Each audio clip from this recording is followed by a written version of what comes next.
धन धरती खोटे बचन और पराई ना। पहली लड़ाई धन की, बाप बेटे में लड़ाई तो धन के पीछे, नातेदार रिश्तेदारों में लड़ाई तो धन के पीछे, और दूसरी लड़ाई संपत्ति की है महाराज, और तीसरी लड़ाई है खोटे वचन की। जब हम कावते उल्टो सूदो नहीं कहेंगे तो लड़ाई है बारी ना आती। लेकिन चौथी लड़ाई और पराई नार, जैसे हम अपनी माता बहन बेटी को देखते हैं, अगर वैसे ही अगर दूसरे की बहन बेटी को देखा जाए तो कभी लड़ाई होने वाली नहीं है। यहाँ भागवत कहती है जो हमारी उम्र से बड़ी हो उसको माँ का दर्जा दो, जो हमारी उम्र के बराबर की है उसको बहन का दर्जा दो, और जो हमारी उम्र से छोटी है उसको बेटी का दर्जा दोगे तो कभी लड़ाई होने वाली नहीं है। महाभारत का कितना बड़ा युद्ध हुआ, किसके पीछे हुआ? द्रौपदी के पीछे हुआ। रामायण का कितना बड़ा युद्ध हुआ, किसके पीछे हुआ? सीता के पीछे हुआ।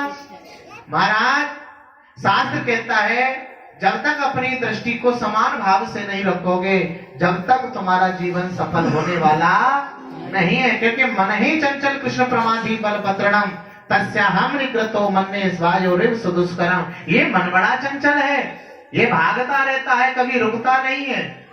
जैसे हवा को रोकना कठिन है ऐसे इस मन को रोकना भी कठिन है। लेकिन भगवान कृष्ण ने गीता में 2 उपाय बताए इस मन को रोकने के। कौन कौन से? अभ्यासेन तु कौन्तेय वैराग्येण च गृह्यते।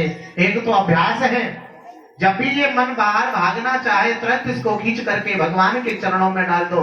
और दूसरा है वैराग्य, विवेक रूपी डंडी से इसको पीटो। प्रेम से बोलो जय जय श्री।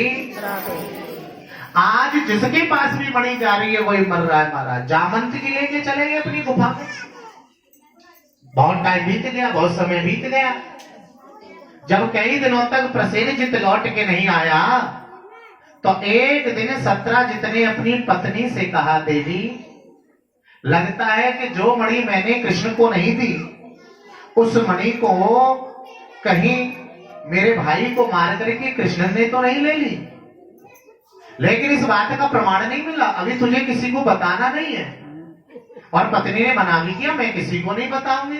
लेकिन एक बात बताऊं, माताओं के पेट में कोई बात पचने वाली नहीं है।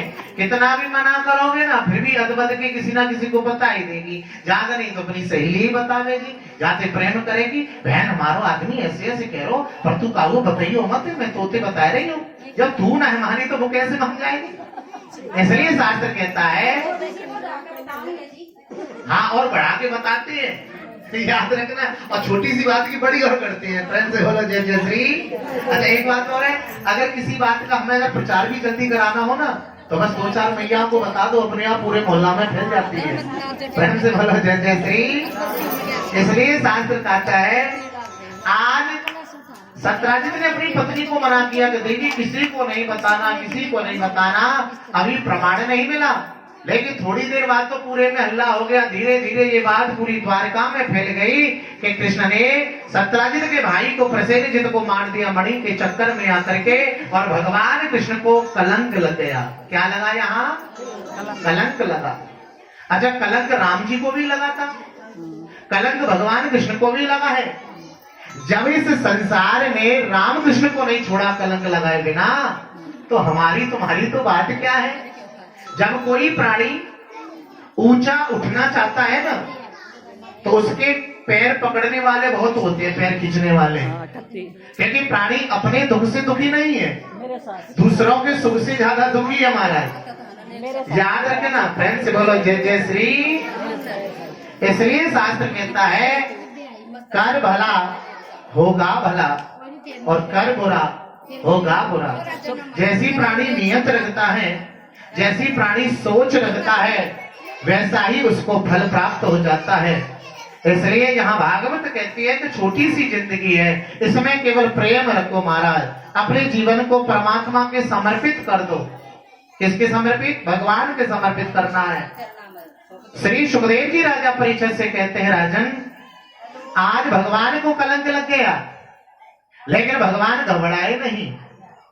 भगवान उस मणि की खोज में चले जिस मणि के लिए भगवान को कलंक लगा। एक भागवत में एक बात आती है, चाहे हमारे जीवन में, इन बच्चों को शांत करो, इनको शांत करो, बिल्कुल। एक दो जीवन में कितने भी कष्ट आ जाए, कितनी भी विपत्तियां आ जाए, कितने भी संकट आ जाए, लेकिन प्राणी को कभी आत्महत्या नहीं करनी चाहिए, क्योंकि आत्महत्या के जैसा पाप दुनिया में नहीं है। शास्त्र कहता है धीर स्तत्र मुह्यते, जो वीर पुरुष होते हैं वो कभी घबराते नहीं है। घबराते कौन है? जो डरपोक होते हैं। जीवन में नए कष्ट आ जाए, पति पत्नी में लड़ाई है जाए, कोई विपत्ति आ जाए, तुरंत या तो जहर की गोली खा ले या पंखे से लटक जाए, सल्फास खा ले, महाराज है मरता है, आत्महत्या करता है। तो याद शास्त्र कहता है जो प्राणी आत्महत्या करता है ना, वो प्राणी संसार में सबसे बड़ा पापी माना जाता है, उस प्राणी की गति नहीं होती है। और जो आत्महत्या करने वाले के लिए रोता है उसको भी वही पाप लगता है। ऐसे प्राणियों के लिए तो रोना भी नहीं चाहिए। जो कायर है, मर रहा है, अपने आप आत्महत्या कर रहा है, ऐसे प्राणी के लिए क्या रोना साहब, बताइए।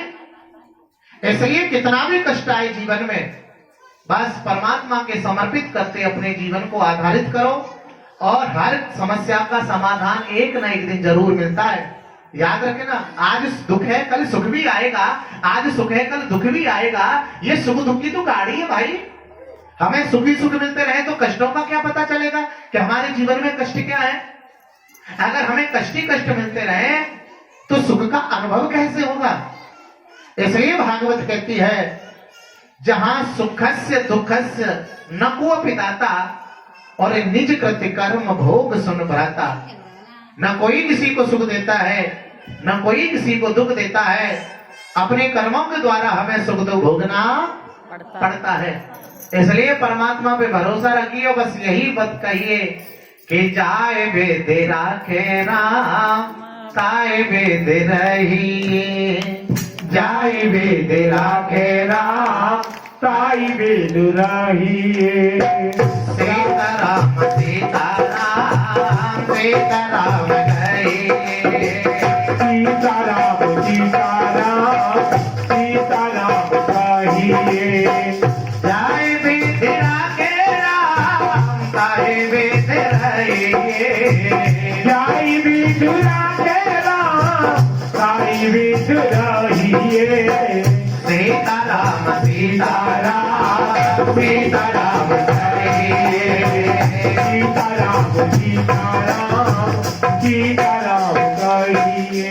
भगवान जिस स्थिति में रखना चाहे, वो चाहे सुख में रखे, चाहे दुख में रखे, चाहे फूलों में रखे, चाहे कांटों में रखे, चाहे महाराज किसी भी स्थिति में रखे, हमें केवल परमात्मा से कभी शिकायत नहीं करनी, उस स्थिति का हमें सामना करना है। बोलो कृष्ण भगवान की। ये भागवत यही तो समझा रही है बार बार। आज भगवान कृष्ण घबराए नहीं और चल पड़े मणि की खोज में। तो कुछ द्वारिकावासी भगवान कृष्ण के साथ चले, प्रभु तुम्हें हम अकेला नहीं जाने देंगे, हम भी तुम्हारे साथ चलेंगे। भगवान कृष्ण कहते हैं भैया कलंक हमें लगा है, हमें जाना चाहिए मणि की खोज में। जब भगवान राम जी वनवास जा रहे थे तो अयोध्या वासियों ने भी भगवान राम जी के साथ चले थे, और आज भगवान कृष्ण को कलंक लगा है तो भगवान कृष्ण के साथ में आज कुछ द्वारिकावासी भी जा रहे हैं। भगवान कृष्ण ने मना किया कि तुम मत जाओ, लेकिन फिर भी द्वारिकावासी नहीं माने जो भगवान के भक्त थे। वो कहते प्रभु जैसे तुम रखोगे वैसे हम रह लेंगे, और जहां तुम चलोगे हम तुम्हारे साथ ही चलेंगे। कि जहां तुम चलोगे वही हम चलेंगे, जहाँ तुम चलोगे वही हम चलेंगे, जहाँ तुम चलोगे वही हम चलेंगे। जैसे भी रख लोगे प्रभु, जैसे भी रख लोगे प्रभु, जैसे रहेंगे। जहाँ तुम चलोगे वही हम चलेंगे, जहाँ ले चलोगे वही हम चलेंगे। जहाँ तुम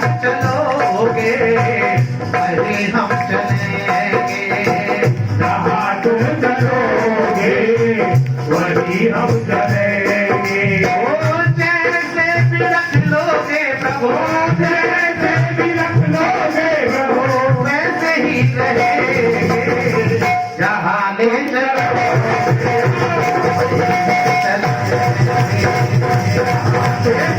लोगे रहो,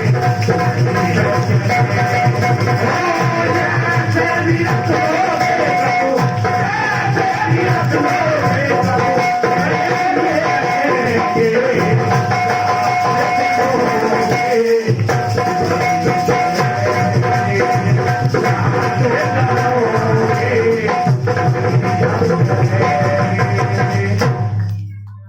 जहाँ आज सवरे द्वारकावासी यही करे, जहाँ तुम लेकर के चलोगे हम वैसे ही चलेंगे महाराज। बोला अच्छा कि हाँ, जिस स्थिति में तुम रखना चाहो उस स्थिति में हम रह लेंगे, लेकिन तुम्हें अकेला नहीं जाने देंगे। और सभी द्वारकावासी भगवान कृष्ण के साथ चलने लगे हैं। याद रखना, चलते चलते जंगल में पहुंच गए तो एक जगह क्या देखा कि प्रसेनजित की लाश मिली, लेकिन मणि उसके पास नहीं मिली। वहां एक शेर के पद चिन्ह मिले। भगवान कन्हैया शेर के पद चिन्हों पे चले तो आगे जाके शेर भी मरा पड़ा, लेकिन मणि उसके पास भी नहीं। वहां एक जामंत नाम के ऋषराज के पैरों के निशान मिले। अब तो भगवान कृष्ण जामंत के पैरों पे चलने लगे और चलते चलते वो पैर एक गुफा तक पहुंच गए। और भगवान कृष्ण ने द्वारका वासियों से कहा, इस गुफा में मैं अकेला जाऊंगा, अब तुम नहीं जाओगे। और भगवान ने सबको गुफा पे ही छोड़ दिया और अकेले भगवान कन्हैया गुफा में चले गए। बोलो कृष्ण भगवान की जय। जैसे ही भगवान कृष्ण के अकेले गए अंदर, क्या देखा कि एक सुंदर कन्या उस मणि से खेल रही है। जैसे ही कन्या को मणि से खेलते हुए देखा, भगवान कृष्ण कहते हैं, अरे देवी कौन हो तुम, ये मणि कहां से आई? वो कन्या चीख पड़ी, पिताजी। अंदर से जामंत जी निकल के आए। कौन है बेटा? उस कन्या ने कहा, पिताजी देखना कौन हमारी गुफा में आ गया। जामंत ने भगवान कृष्ण से पूछा, भाई कौन हो तुम, कैसे आए, क्या तुम्हें इस गुफा में आने से डर नहीं लगा? आज भगवान कृष्ण कहते हैं, मैं द्वारका से आया हूं और जिस मणि से तुम्हारी कन्या खेल रही है वो मणि मुझे कलंक लगा चुकी है। इस मणि को तुम मुझे दे दो, मैं चुपचाप यहाँ से चला जाऊंगा। लेकिन जामंत ने वो मणि अपनी बेटी को दे दी है। तो जामंत ने कहा कि मणि तो तुम्हें नहीं मिलेगी। बोले क्यों? क्योंकि जो चीज हम एक बार अपनी बेटी को दे दिया जाए हम उससे दोबारा नहीं ले सकते। और यहाँ भागवत में एक बात आती है कि बहन बेटी भांजी के धन को कभी खाना नहीं चाहिए। जो प्राणी बहन बेटी के धन को खाता है वो सबसे बड़ा चांडाल बनता है। कौन बनता है? चांडाल बनता है भैया। इसलिए बहन बेटी भांजी के धन को नहीं खाना। इनको तो